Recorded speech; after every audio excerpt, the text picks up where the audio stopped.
জঙ্গিরা দেশের দখল নিয়েছে বলে মন্তব্য করেছেন সিরিয়ার ক্ষমতাচ্যুত স্বৈরশাসক বাশার আল আসাদ।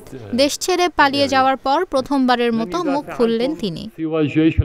বার্তা সংস্থা এএফপি জানিয়েছে, গতকাল সোমবার মস্কো থেকে এক বিবৃতি প্রকাশ করেন বাশার আল আসাদ। বিবৃতিতে তিনি বলেন, দেশ থেকে পালানোর কোনো ইচ্ছা ছিল না। শেষ মুহূর্তে পরিস্থিতি বিবেচনা করে দেশ ছাড়তে বাধ্য হয়েছে। সিরিয়া এখন জঙ্গিরা দখল করে নিয়েছে।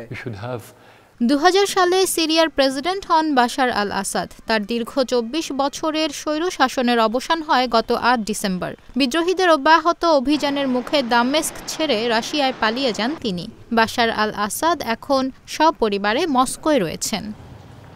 এএফপি বলছে, দেশ ছাড়ার পর প্রথম বিবৃতি দিলেন বাশার আল আসাদ। বিবৃতিতে তিনি বলেছেন, সারা সিরিয়ায় সন্ত্রাসবাদ ছড়িয়ে পড়েছিল। 7 ডিসেম্বর সন্ধ্যায় দামেস্কে পৌঁছে গিয়েছিল জঙ্গিরা। প্রেসিডেন্টের ভাগ্য ও অবস্থান নিয়েও প্রশ্ন উঠেছিল।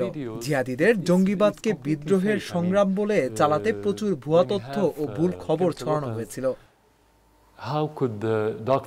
আসাদ তার বিবৃতিতে আরও বলেন, দামেস্কে বিদ্রোহীরা প্রবেশ করার পরদিন 8 ডিসেম্বর সেনাঘাঁটি থেকে রুশ সেনাদের সাহায্যে মস্কো উড়ে যাওয়ার ব্যবস্থা হয়েছিল।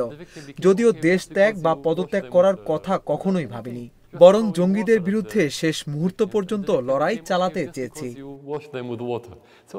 আসাদ এখন মস্কোতে রাজনৈতিক আশ্রয়ে থাকলেও সিরিয়ার সঙ্গে সম্পর্ক অটুট রয়েছে বলে জানিয়েছেন তিনি।